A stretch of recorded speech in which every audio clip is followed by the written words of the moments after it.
예수 그리스도 이름으로 하나님 말씀 함께 나눌 시간 갖도록 하겠습니다. 이 시간 같이 은혜 나누실 말씀 창세기 13장 5절에서 15절까지 말씀이 되겠습니다. 5절에서 15절까지 말씀 저와 함께 교독하겠습니다. 제가 먼저 읽겠습니다. 5절 13장 5절 아브라함의 일행 롯도 양과 소와 장막이 있으므로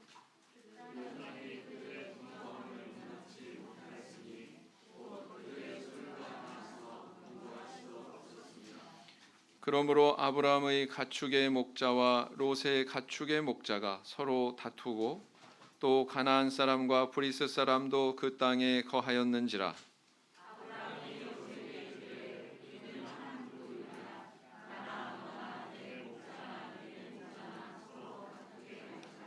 내 앞에 온 땅이 있지 아니하냐? 나를 떠나라. 네가 좌하면 나는 우하고 네가 우하면 나는 좌하리라.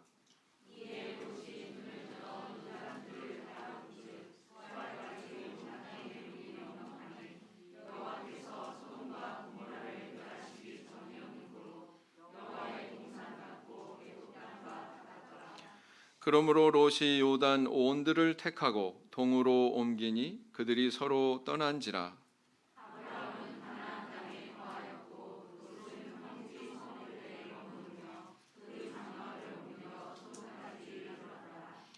소돔 사람은 악하여 여호와 앞에 큰 죄인이었더라.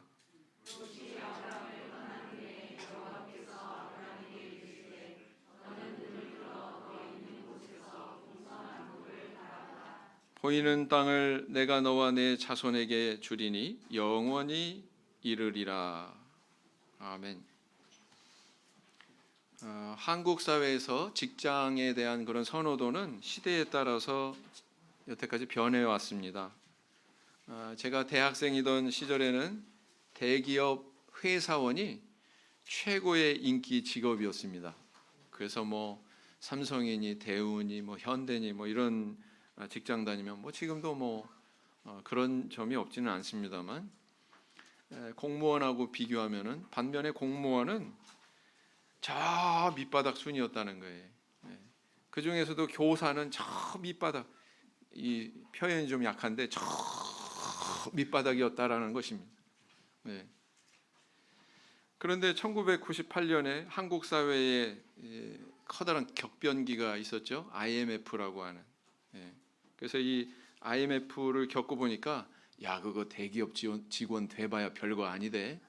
이런 위기의 상황이 오니까 그냥 뭐 다 목 잘리고 다 감원하다 보니까 회사에서 다 뭐 명퇴당하기도 하고 막 이런 상황들을 겪어보니까 이제 안정적인 공무원이 그래도 최고의 직업이다. 그래가지고 이 순위가 바뀌었어요.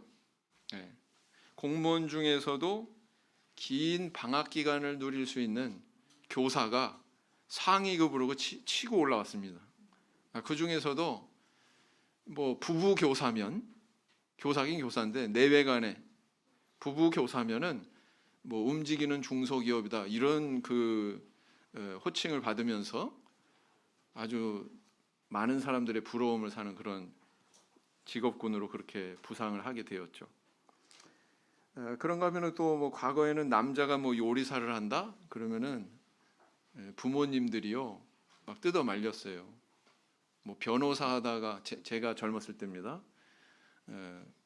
변호사 하다가 변호사 때려치우고 요리사 자격증 따가지고 호텔에서 요리사로 그렇게 직업을 이어가는 그런 사례가 발생해가지고 이게 사회적으로 이슈가 돼서요. 뭐 기사가 되기도 하고 그랬습니다. 근데 지금은 어떻습니까?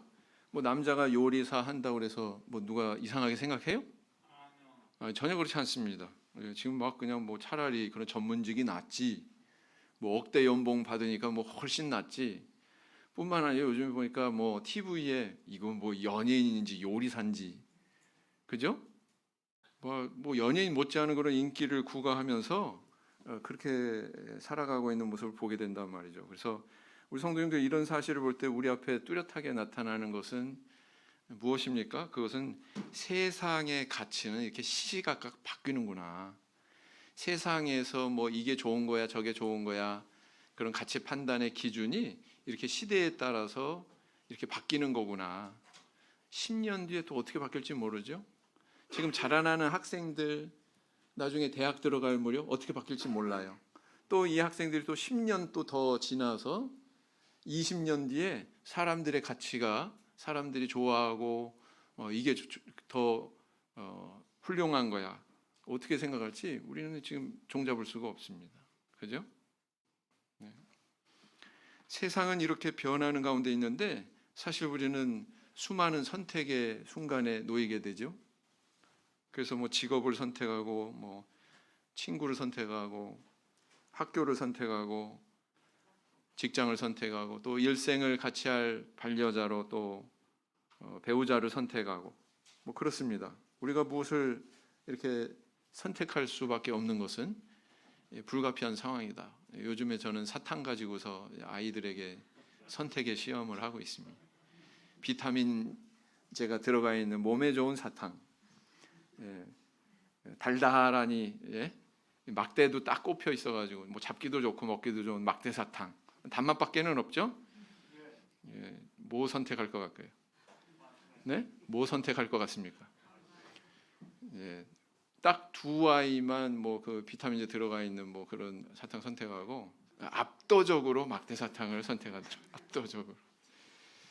그래서 저는 하나 깨달았습니다. 애나 어른이나 어른도 별다른 거 없잖아요, 그죠? 그러면서 애들은 못 먹게 다 뺐고 그렇습니다. 사람들은 저마다 얼굴이 다르듯이 가치관도 저마다 다릅니다. 그래서 이제 이 가치관에 의해서 무엇인가를 선택하게 되어 있는데요. 그렇지만 우리가 신앙인으로서 하나님 말씀의 기준에서 신앙인이라면 바로 이런 선택을 해야 돼라고 하는 그런 하나님께서 가르쳐 주시는 가치의 기준들이 있죠. 그래서 이것이 하나님 말씀에 뿌리를 두고 있기 때문에 그 말씀의 입각에서 우리가 무엇인가를 선택하기 위해서 노력해야 됩니다. 사실 이건 굉장히 중요합니다. 왜요? 우리의 선택이 우리의 미래를 좌우할 수 있기 때문에 그렇습니다. 그래서 신명기 30장 19절 말씀을 보시겠습니다. 신명기 30장 19절 말씀을 보겠습니다.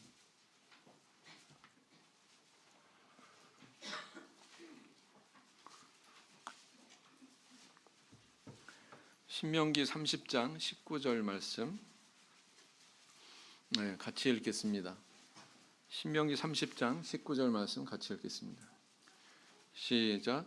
내가 오늘날 천지를 불러서 너희에게 증거를 삼노라. 내가 생명과 사망과 복과 저주를 내 앞에 두었은즉 너와 내 자손이 살기를 위하여 생명을 택하고 그랬어요. 자, 이 신명기에 있는 이 말씀만 보더라도 이 기독교라고 하는 종교가 어떤 종교다라는 것을 우리에게 잘 가르쳐주고 있습니다. 뭐 다른 어떤 종교나 신앙을 보면은요 어떻습니까? 뭐 그 사람이 어떤 삶을 살고 어떤 선택을 하고 상관이 없어요. 그냥 뭐 신 앞에 와서 열심히 기도하고 열심히 간구하고 뭔가 고행을 하고 그러면은 나에게 복을 줄 것이다. 그렇게 생각합니다. 우리의 삶에 대해서는 별로 관심 두지 않고 그 행위 자체에 관심을 두는 거죠.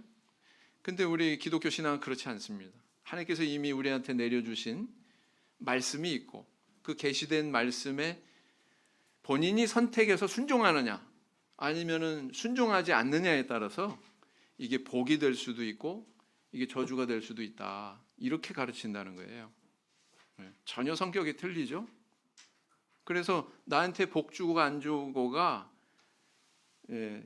신에게만 달려 있는 것이 아니라 그게 나의 선택에도 결부되어 있다는 거예요. 그죠? 그것을 우리에게 말씀을 통해서 이렇게 가르쳐주고 있다라는 것입니다. 뭐 주문만 외우고 뭐 만사형통하는 그런 기복 종교가 아니라는 것입니다. 그래서 이렇게 우리가 잘 분별해서 하나님의 말씀을 깨닫고 그 말씀에 입각해서 올바른 가치관을 가지고 올바른 선택을 했을 때 우리는 하나님 앞에서 복을 누릴 수 있다라는 것이죠. 그래서 이게요 오늘날 우리에게 실제하고 있는 현실입니다. 실제하고 있는 현실이 하나님은 우리에게 그런 선택의 어떤 권한과 의지를 주셨습니다. 뭐 자유의지 뭐 이렇게도 표현하지 않습니까? 그래서 우리는 어떻게 그렇다면은 이런 신앙적인 가치관을 가지고 현명하고 하나님께서도 기뻐하시고 내 일생도 행복할 수 있는 그런 선택을 할 수 있을까요? 자, 이번 시간에는 이 족장 시대의 두 신앙인 아브라함과 롯의 일생에 대한 대조를 통해서 함께 생각하고 은혜를 나눠보고자 합니다. 성경을 읽으면 흥미로운 구조가 발견이 되곤 합니다. 그 흥미로운 구조란 뭐냐면은 어떤 인물과 어떤 상대적인 다른 인물이 대조를 이루면서 성경의 스토리가 이렇게 쭉 진행이 되는 그런 구조를 발견할 수가 있거든요. 그래서 성경에 보면은 뭐 아벨이 있었잖아요. 아벨, 그죠? 아벨의 상대 인물이 누구예요? 아벨 쳐 죽인 누구예요? 가인, 그의 형 가인, 그렇죠? 그런가 하면은 또 오늘 본문에 아브라함의 상대 인물이 누구예요? 롯입니다. 롯. 그다음 이삭의 세대 가서 이삭의 상대 인물은 누구예요? 배다른 형 이스마엘입니다. 이스마엘. 자, 그다음에 또 야곱에게 가서는 야곱의 쌍둥이 형 누구예요? 에서가 또 이 상대 인물입니다. 대조를 이루는 그런 인물이에요. 그런가 하면 또 그 요셉의 세대에 가서는 요셉과 대조를 이루는 인물은 누굴까요? 많죠? 다른 형들입니다. 다른 형들. 그죠? 그런가 하면 또 뭐 그 다윗의 시대에 와서는 다윗의 또 상대 인물이 등장하는데 그보다 먼저 초대 왕자를 역임했던 누굽니까? 사울이죠. 사울. 그래서 이렇게 인물이 서로 대조를 이루면서 성경의 이야기가 진행이 되기도 하고요. 또 가족이 대조를 이루는 경우도 있습니다. 가족이 사무엘상 초반을 보면 몰락하는 엘리 제사장의 가정이 있었고 그와 대조되게 또 누가 있었습니까? 한나의 가정, 그죠? 자녀가 하나도 없어서 막 눈물로 그렇게 기도하고 그랬던 여인이 나중에는 이 사무엘을 하나님 앞에 바치니까 여러 또 자녀들이 태어났잖아요, 그죠? 5인가 그렇게 태어났습니다. 그래서 이렇게 그 몰락하는 가정과 또 하나님 앞에 복 받아가지고 흥왕하는 가정, 이렇게 가정을 또 이렇게 대조시켜가지고 성경의 이야기를 진행하는 경우도 있습니다. 자, 이러건 저러건 이런 대조의 구도를 통해서 하나님께서 우리에게 주시고자 하시는 교훈의 방향은 명확합니다. 뭐냐면은 이런 사람의 길을 가야지 저런 사람의 길을 가면 안 된다. 이런 사람이 선택한 길을 가야지 저 사람이 선택한 저런 길을 가면 안 된다. 이걸 교훈을 하고 있는 거거든요. 그래서 바로 그런 연속성상에서 오늘 이 본문에도 아브라함과 그 조카 롯이 대조를 이루고 있다라는 것입니다. 뭐예요? 아브라함과 같은 그런 신앙의 길을 가야지 롯과 같은 그런 신앙의 길을 가면은 안 된다. 이걸 우리한테 지금 교훈해 주고 있는 거거든요. 그런데 이 두 사람의 출발은 똑같았습니다. 갈대아 우르에서 처음 이제 두 사람이 동행해가지고 가나안 땅까지 들어왔죠. 또 애굽에 내려가는 그런 그 좀 좋지 않은 길을 갈 때 역시 아브라함과 롯도 동행을 했습니다. 그리고 그들이 다시 가나안 땅으로 돌아오는 그 자리에도 아브라함과 롯은 함께했습니다. 자, 그런데 이 두 사람이 결별하게 되는 순간이 다가오게 되죠. 그 이유에 대해서 오늘 성경 말씀에 뭐라고 기록하고 있습니까? 소유가 많아서. 이 아브라함의 육축과 롯의 육축이 상당히 많았던 것 같아요. 목초지 가지고 이 목동들끼리 싸우고 있는 거예요. 그러면 이러면 안 되겠다. 예. 그래서 이제 아브라함이 조카 롯에게 먼저 말하죠.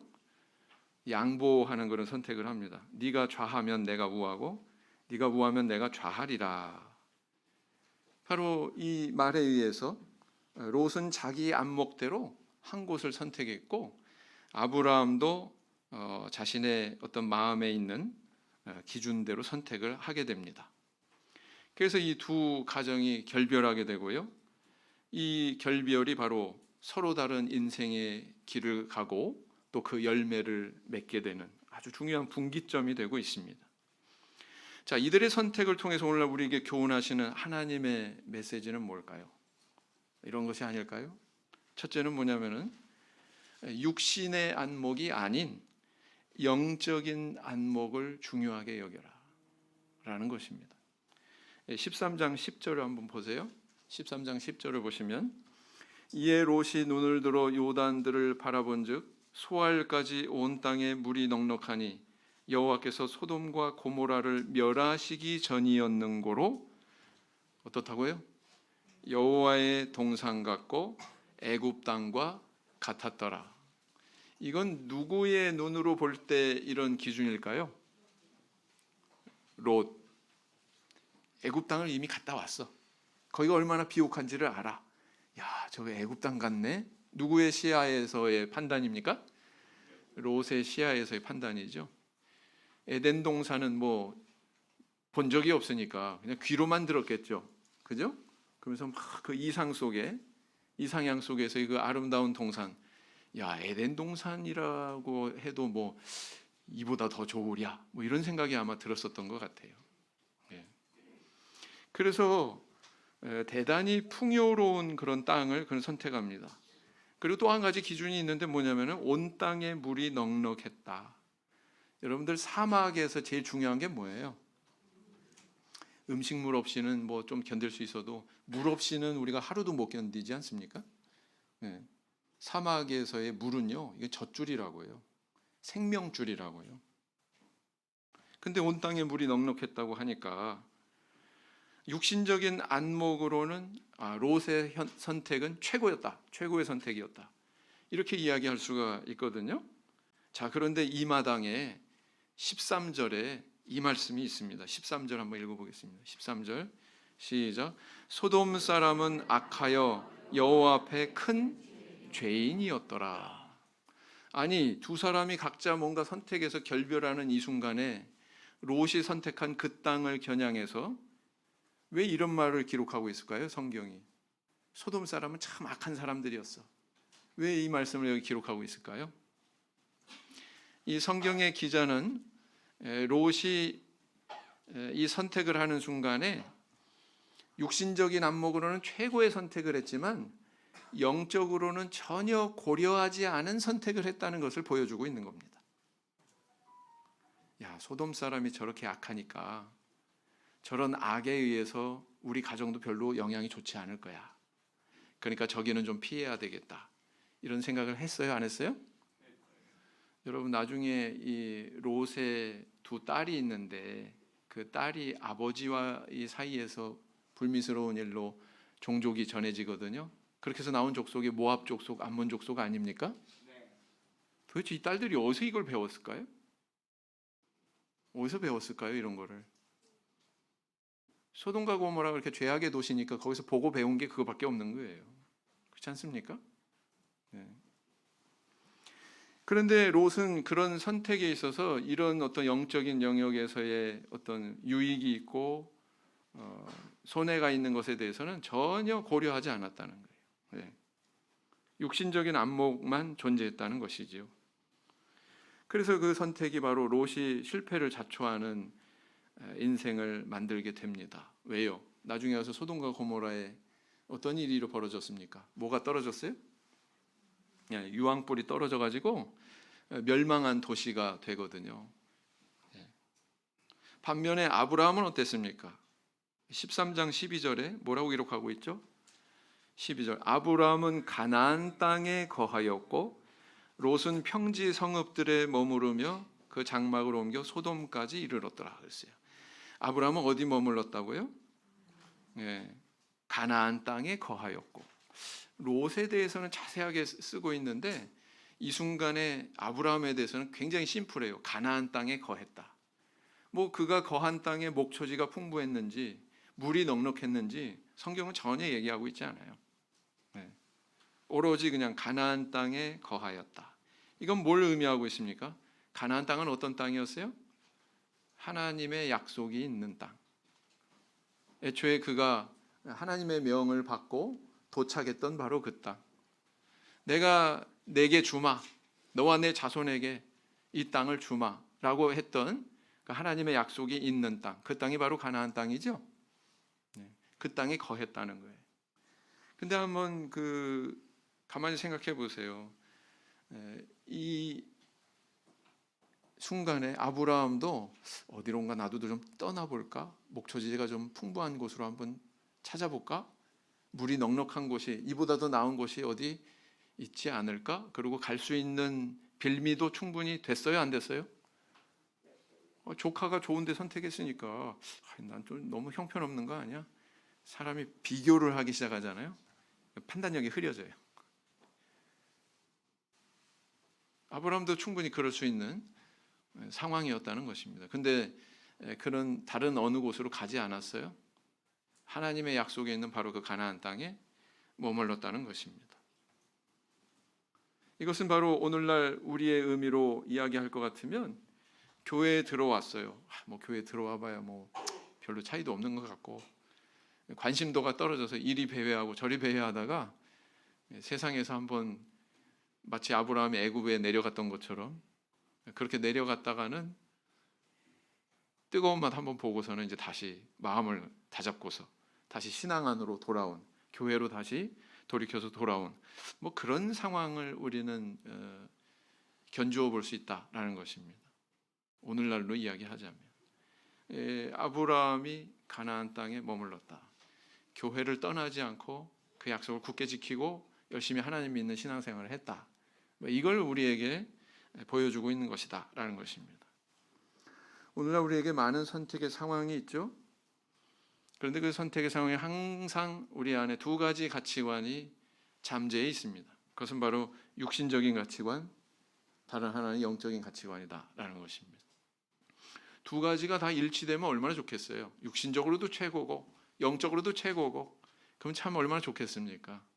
항상 그렇지 않아요. 그 두 가지 중에 우리가 뭔가를 선택해야 되는, 비중을 더 우선시 두어서 선택해야 되는 그런 순간이 반드시 도래한다라는 것입니다. 명심하십시오. 내가 지금 선택하는 것이 내 미래를 결정할 수 있습니다.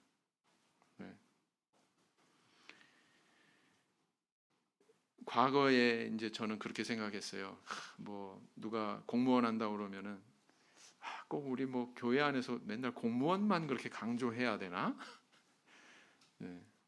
뭐 좀 또 진취적으로 뭐 사업할 수도 있고 사회에서 뭐 직업군이 다양해야지 뭐 꼭 공무원만 그렇게 이야기할 필요가 있나 그랬는데요. 꼭 공무원이라고 하는 그 직업 자체보다도 어떻게 하면 내가 신앙을 잘 지킬 수 있을까? 또 때로는 시간 내서 하나님 앞에 봉사할 수 있을까? 이런 걸 고민하다 보니까 선배들이 잠정적으로 모아지는 직업군 중에 하나가 그렇게 고민하다가 나온 직업군이 공무원이었던 것 같습니다. 그래서 지금은 저도 좀 생각이 틀려요. 저도 좀 생각이 틀립니다. 그래서 물론 이제 우리 안에 뭐 한 가지 직업군만 있으면 안 되겠죠. 그 경인 지역에 있는 어느 우리 교회는요 공무원만 15명, 신도 중에 공무원만 15명. 그 나름대로 장점이 있습니다. 또 부족한 점도 있습니다. 무엇을 선택하건 그 선택에 대한 책임은 다 우리가 그 열매를 맺게 되어 있다라는 것입니다. 성도는 하나님이 기뻐하시는 그런 선택을 해야 되겠죠. 그러기 위해서는 우리는 육적인 기준보다 영적인 기준에 의해서 선택할 때 우리 하나님이 기뻐하신다라는 거예요. 왜냐하면 거기에는 우리 하나님께서 내려주시는 신령한 복이 있기 때문에 그렇습니다. 내가 꼭 뭔가를 선택했다고 그래서 사실은 그것이 내 인생을 100% 좌우한다. 뭐 그런 건 아니에요. 그런 건 아니에요. 사실은 우리 하나님께서 개입하시는 요소도 있습니다. 우리 성도님들은 어떤 선택을 하고 계세요? 또 그 선택을 할 때 우리 성도님을 좌우하는, 마음을 좌우하는 것은 신앙적인 기준입니까? 아니면 육적인 기준입니까? 제 이런 게 있더라고요. 어떤 집에 아이가 엄마 나 교회에서 이렇게 성경 시험 봤는데요 100점 받았어요. 100점. 그러냐? 엄마 나 학교 가서 이렇게 수학 시험 봤는데 나 100점 받았어요. 그리고 저 등수가 뭐 몇 등이 올라갔어요. 그러니까 그래? 야 잘했다 잘했다. 그냥 막 등이 아프도록 두드리면서 너무 먹고 싶은 거 없냐? 만약에 이렇게 행동한다면 아이들이 어떻게 생각할까요? 네? 우리 엄마는 우리 아빠는 교회에서 이렇게 신앙생활 잘하는 것보다 사회에서 이렇게 성적 많이 올리고 육적으로 이렇게 잘 되는 것에 대해서 더 관심이 많구나. 저렇게 부모님이 기뻐하니 나는 이쪽에 초점을 맞춰서 살아야 되겠구나. 이런 생각 들지 않을까요? 네. 그죠? 네. 강대상에서 100번 설교해봐야 부모가 한번 그런 태도 나타내잖아요. 다 무너져요. 다. 소용이 없어요. 아시겠죠? 네.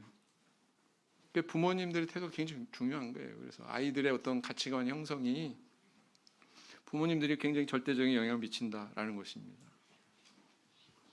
우리 성도님들 집 위치 선정할 때 저는 선교 세미나 하면서 참 은혜 받은 점이 그 사례 발표자 중에 한 분이 그런 얘기를 하더라고요.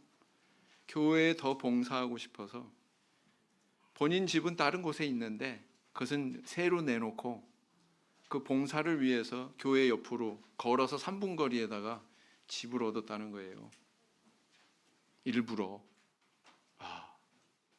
참 쉽지 않은 선택이다. 많은 요소들이 있잖아요. 자녀들이 학교 통학하기에 좋은 자리, 그죠?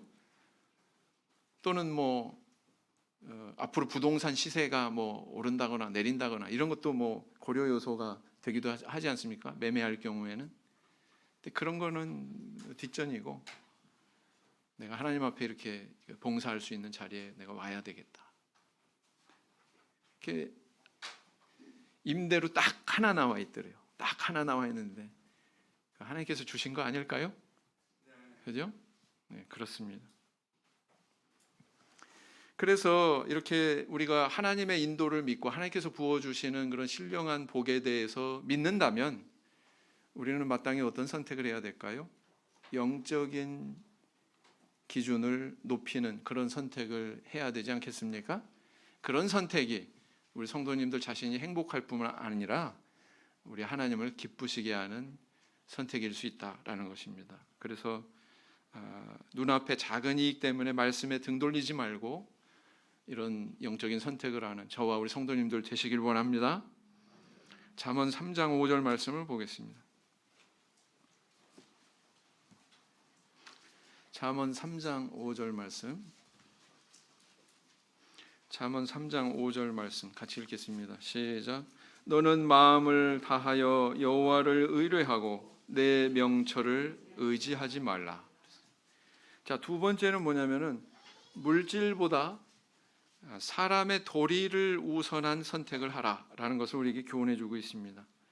자, 다시 본문 말씀으로 돌아가셔서 보시면 창세기 13장 8절에서 9절 말씀을 보시면 이렇게 기록하고 있죠. 아브라함이 롯에게 이르되 우리는 한 고륙이라 나나 너나 내 목자나 네 목자나 서로 다투게 말자. 내 앞에 온 땅이 있지 아니하냐? 나를 떠나라. 네가 좌하면 나는 우하고 내가 우하면 나는 좌하리라. 자, 오늘 본문의 이 아브라함을 보면 롯이 삼촌인 아브라함한테 양보한 게 아니고 삼촌인 아브라함이 조카인 롯에게 양보하고 있죠. 근데 그 양보하면서 하는 말을 주목해 볼 필요가 있습니다. 뭐냐면은 우리는 뭐라고요? 우리는 한 고륙이라. 이 고륙끼리 이렇게 다투는 상황이 벌어지면 되겠어? 좋지 않으니까 자, 우리 서로 이렇게 지혜로운 길을 가자. 이렇게 이야기하고 있단 말이죠. 우리는 이 한마디에서, 아브라함의 이 한마디에서 뭘 알 수 있습니까? 이 사람 마음속에 뭐가 있다는 걸 발견할 수가 있어요. 이 사람은 물질에 대한 관심보다 이 사람 사이의 어떤 도리, 인간관계를 더 중요하게 여기는 사람이구나라는 것을 알 수가 있습니다. 그렇죠? 그래서 물질적인 손해를 볼지라도 이렇게 사람의 도리를 지키는 것을 그걸 더 중요하게 여기는 그런 그의 가치관을 우리는 발견하게 된다라는 것입니다. 반면에 조카 롯은 어때요? 어떻게 느끼세요? 아브라함이 양보했을 때 아유 연소한 제가 어떻게 해요? 삼촌이 먼저 선택하세요. 뭐 이럴 수 있잖아요.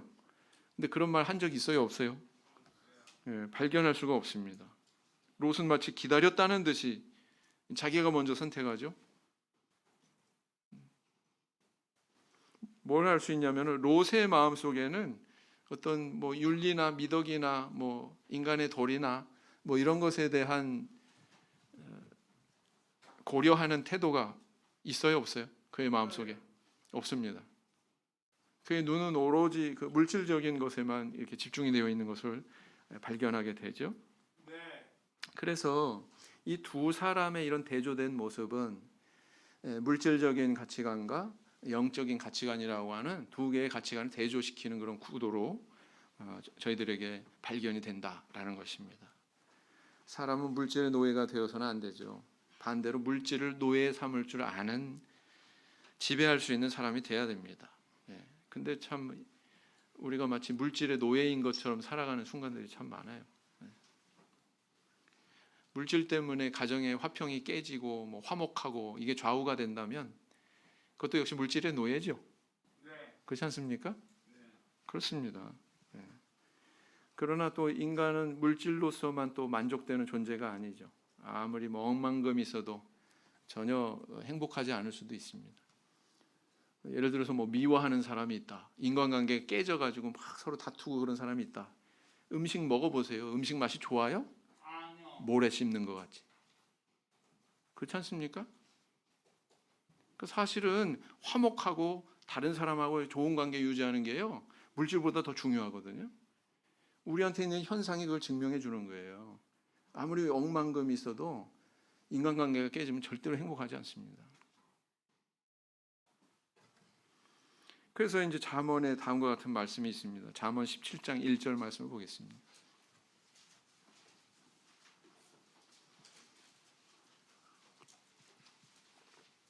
잠언 17장 1절 말씀 같이 읽겠습니다. 잠언 17장 1절 시작. 마른 떡 한 조각만 있고도 화목하는 것이 육선이 집에 가득하고 다투는 것보다 나으니라. 동감이 되시죠? 네. 여러분, 우리는 절대로 물질적으로 손해보는 것 같은 선택을 할지라도 인륜을 지키고 사람의 도리를 지키는 그런 선택을 하면 하나님은 반드시 그런 사람 기억하시고 복 주시는 분이라는 것을 우리는 믿어야 됩니다. 여러분, 성경에 남편과 사별한 한 가정, 그 가정에 또 아들이 또 죽어버리고, 그죠? 며느리만 덩그러니 둘 남았던 그런 가정이 있죠. 누구의 가정입니까? 롯이 아니라 뭐예요? 룻이라고 하는 여인이 그 며느리로 있었던 누구의 집이에요? 나오미. 이 가정이 얼마나 불행한 상황에 있는지 몰라요. 시모, 나오미, 그 다음에 오로바, 그리고 다른 하나는 룻, 이렇게 여인만 셋 덩그러니 남은 그런 가정입니다. 무슨 소망이 있겠어요? 참 이 나오미가 두 자부를 앞에 놓고서 이제 너희 족속에게로 돌아가라. 새 신발 신고 새 출발해라. 이렇게 이야기하는 거죠. 제가 할 수 있으면 제가 해라. 이렇게 지금 얘기하는 겁니다. 그런데 오르바는 떠나가고 룻은 남고. 룻이 참 바보 같은 선택을 했어요. 왜 바보 같은 선택을 했어요? 그 젊은, 그래도 아직은 젊어서 누군가 좋은 남자 만날 수 있는 그 연령대였던 것 같은데 오르바 쫓아서 얘 어머니 눈물 좀 흘리다가 이제 같이 떠나간 게 아니라 시어머니 곁에 남았단 말이에요. 그가 남은 이유는 두 가지. 첫째는 여호와 신앙이 있었기 때문에. 그다음 두 번째는 뭐예요? 불쌍하게 이렇게 홀로 남겨진 이분을 내가 외면할 수가 없어서, 나오미를, 시모를 외면할 수 없어서 선택하게 됐죠. 근데 어떻게 됐습니까? 정말 바보 같은 선택이에요. 새 출발한다고 누가 손가락질 할 이유가 있습니까? 없지요. 내 인생은 소중하지 않은 겁니까? 아니요, 소중하지요. 근데 내 인생보다도 저 불쌍한 처지에 있는 저 나이 많이 먹은 저 시몬은 누가 과연 돌볼 것이며 어떻게 살아가란 말인가? 이거를 좌시하지 않은 거예요. 그래서 그 선택을 했더니 어떻게 됐습니까? 그의 가슴 속에 그런 이타적인 그런 사랑이 가득했기 때문에 그런 선택을 했고, 그런 선택에 대한 보응은 하나님께서 주셨다는 것입니다. 그죠? 우리 눈에는 보이지 않지만 하나님께서 다 보시고 이 여인에게 복을 부어주셨다라는 것입니다. 나중에 어떻게 돼요? 보아스라고 하는 의로운 남자를 만나가지고 자녀까지 낳지 않습니까? 이 자녀가 누가 되는 거예요? 다윗 왕의 조상이 되는 거예요. 고로 예수님의 또 조상이기도 한 것입니다. 그래서 마태복음 1장에 보면 이 여인의 이름이 예수님의 족보에 딱 끼어 들어가 있는 거예요. 모압 여인임에도 불구하고. 여러분 아까 이야기한 룻이 아니라 롯의 두 딸에 의해서 나온 족속이 모압 족속, 암몬 족속이라고 그랬죠? 그 저주받은 족속이거든요. 여호와의 총회에 영원히 들어오지 못한다고 저주를 선언받았던 그런 족속이거든요. 그런 족속의 여인인데 이 신앙을 회복하고 이와 같은 복을 누렸더라라는 것입니다. 이거 하나님께서 주시는 거예요. 복은 우리가 만들어가는 게 아닙니다. 하나님께서 주시는 겁니다. 그러니까 하나님께서 기뻐하시는 그런 선택을 하면 하나님께서 다 보응하시고 갚아주신다고 우리에게 말씀하고 계시는 것입니다. 바로 이런 물질적인 그런 기준보다 사람의 도리를 지키는 그런 선택을 통해서 하나님께서 부어주시는 신령한 복을 누리는 저와 우리 성도님들 되길 원합니다. 그 다음에 이제 세 번째는 뭐냐면은 일시적인 가치보다 영원한 가치를 기준으로 선택해라. 이걸 우리에게 교훈하고 있습니다. 창세기 13장 15절로 다시 돌아가서 보시면 보이는 땅을 내가 너와 내 자손에게 주리니 영원히 이르리라 그랬어요. 영원히 이르리라. 아브라함이 롯에게 모든 것을 양보했을 때 하나님께서 이 아브라함에게 나타나셨어요. 그리고 그에게 하신 말씀이 뭐냐면은 야, 내가 네 눈에 보이는 이 땅을 너와 내 자손에게 주는데 영원히 네 소유가 될 거야. 이렇게 보증하고 계시다라는 것입니다. 이것은 롯에게 양보한 그 아브라함의 행동을, 가나안 땅을 계속 지키고 있었던 그 아브라함의 믿음을 하나님께서 칭찬하시는 거예요. 어깨 두드려 주시는 거예요. 야, 걱정하지 마. 내가 너 복 줄 건데 분명히 준다. 네 눈으로 보는 이 땅을 다 영원히 네 소유로 줄 거야. 이렇게 그를 위안하고 격려하고 계시는 거다라는 것입니다. 근데 롯은 소돔과 고모라 땅에 거하면서 어떻게 됐어요?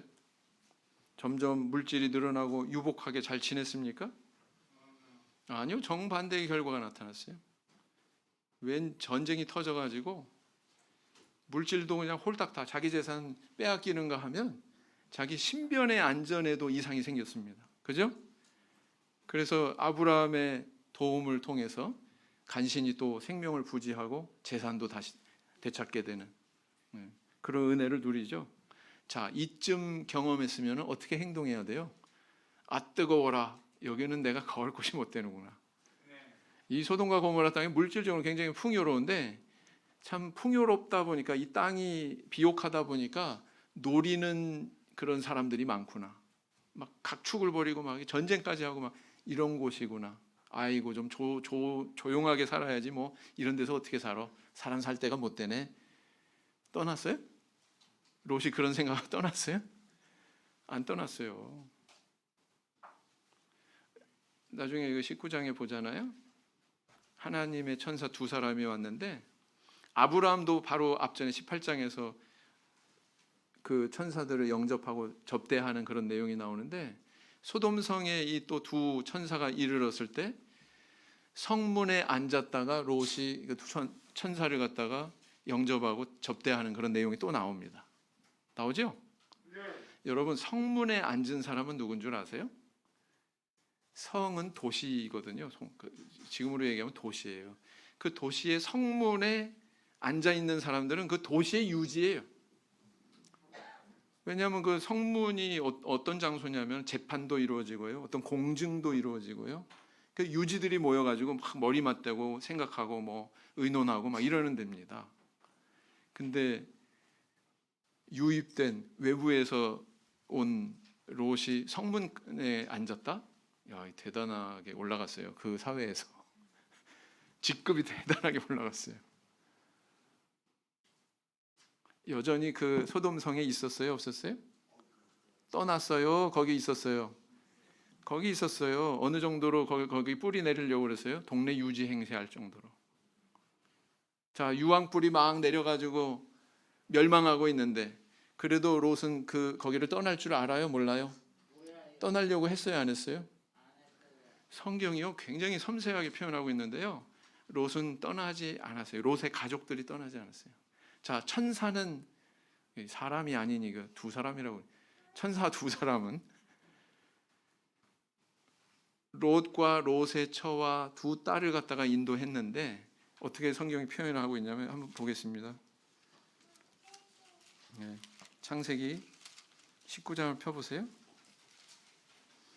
19장 16절에 그러나 롯이 지체하매 그 사람들이 롯의 손과, 그 사람들은 천사 둘을 얘기합니다. 어떻게 했어요? 롯의 손과 그 아내의 손과 두 딸의 손을 잡아. 천사는 팔이 몇 개? 몰라요? 천사도 팔이 양쪽으로 두 개겠죠? 그죠? 근데 천사가 둘이니까 팔 여유가 넷이잖아요. 그 사람들이, 천사 둘이 롯의 손과 또 그 아내의 손과, 그죠? 그 다음에 두 딸의 손을 잡아. 노는 손 있어요, 없어요? 없어요. 왜 이렇게 표현하고 있을까요? 성경은. 중요한 거는 이 롯의 가족들이 이 성을 자기들 의지로 떠나려고 하는 모습이 있었어요, 없었어요? 천사들이 막 기를 써가지고 왜 이렇게 지체하고 그래, 막 서둘러 붙들어가지고 막 바깥으로 인도하니까 그제서야 나가는 거라고요. 아시겠어요? 왜 롯의 처가 소금기둥이 됐게요? 왜 뒤 한 번 돌아봤다고 세상에 소금기둥이 되네? 뒤 한 번 돌아본 걸로 그게 되지 않아요. 이렇게 뿌리 내리려고 한 거예요. 막 불덩어리가 떨어져가지고 막 멸망하고 있는데 그래도 미련이 남아서 돌아보는 거예요. 지금 떠났어요, 안 떠났어요? 안 떠났어요.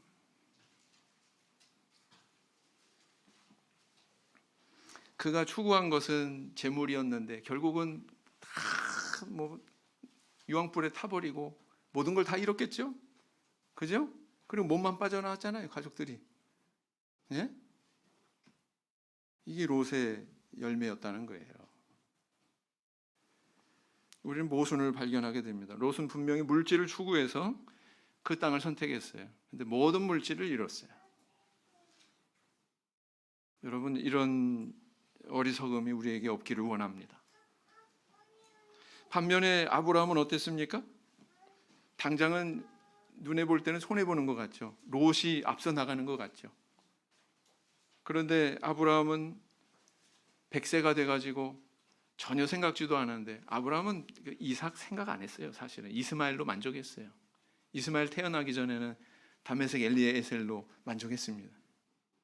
근데 생각지도 않게 하나님 약속대로 아들 이삭이 태어났죠. 또 아들 이삭이 또 야곱과 에서, 야곱으로 이제 또 그 하나님의 약속이 이어졌죠. 또 야곱이 낳은 여러 아들 중에서 요셉을 통해서 또 흥왕하게 되지 않습니까? 점점 늘어나가지고 이건 단기간이 아니지만 점점 그 하나님 말씀대로 성취가 돼가지고 나중에는 정말 셀 수 없는 많은 하늘의 별과 같은 그런 자손으로 번성하지 않습니까? 하나님께서 그렇게 인도하신 것이죠. 하나님의 말씀대로 지금 성취하고 계신 거죠. 뭘 할 수 있습니까? 우리 하나님은 신실하신 분이에요. 거짓말하지 않는 분입니다. 그래서 그 하나님께서 지시하시고 하나님께서 말씀하신 대로 그 길을 쫓아서 가면 아브라함과 같은 이런 복을 받게 되어 있다라는 것입니다. 그래서 영원하신 분이 주시는 그 영원한 가치를 기준으로 너희들도 선택해라. 너희들 짧은 안목으로 금방 이게 어떻게 될지 모르는데 10년 뒤에 어떻게 될지 모르고 20년 뒤에 어떻게 될지 모르는데 그런 짧은 안목으로 선택하지 말고 정말 너희들이 만족하고 하나님도 기뻐하시고 행복할 수 있는 그런 길을 선택해야 된다. 우리에게 지금 이걸 교훈하고 계시는 거거든요. 우리 성도님들은 어떠세요? 우리 김신자 모친 간증 많이 들으셨죠? 그 뭐 이방 결혼 안 하고 나는 참회수교인과 결혼할 거예요. 보니까요 교회 안에 자기랑 결혼할 사람이 딱 2사람 남았더래요. 그 중에 한 분이. 그때 당시에는 신도수도 뭐 얼마 되지도 않았고요. 신도수가 별로 되지도 않았으니까 교회 안에 결혼 상대자가 뭐 얼마나 많았겠어요. 지금보다 훨씬 못하죠. 그 2분 중에 한 분 선택한 거잖아요. 직업도 없고 재산도 없고 그렇게 찢어지게 가난한 상태에서 부모들이 볼 때는 막 기가 막힌 선택을 한 거죠. 뭐 이런 속 썩이는 딸내미가 다 있나. 그런데요 말년에 가서 이 부모님들이 누구한테 붙었어요? 다른 자녀들이 아니라 누구한테 붙었어요? 바로 이 김신자 모친 이 부부한테, 사위 그 가정에 붙지 않았습니까? 노후에 가서 나는 저기 신자네 집에 가서 살래. 그래가지고 거기서 또 세례도 받으시고 구원 받으셔서 지금 돌아가시고 이제 영원한 천국에 계시지 않습니까? 그죠? 눈에 보이는 대로 근시안적으로 선택하면은요 낭패 볼 수가 있습니다. 그게 다가 아닙니다. 우리가 살아가고 있는 세상은요 이렇게 변하고 저렇게 변하고 수시로 변합니다. 시시각각 변합니다. 그런데 뭘 우리가 기준 삼아서 선택한다는 겁니까? 부디 바라옵기는 롯의 선택이 아니라 아브라함의 선택의 길을 가시는 저와 우리 성도님들이 되시길 원합니다. 영적인 기준으로 선택하고 사람의 도리를 우선시하는 선택을 하고 영구적인 가치를 기준으로 선택해서 하나님께서 부어주시는 신령한 복으로 배부르시는 만족하시는 저 우리 성도님들 다 되시기를 예수님 이름으로 기원드립니다. 묵상 기도하시겠습니다.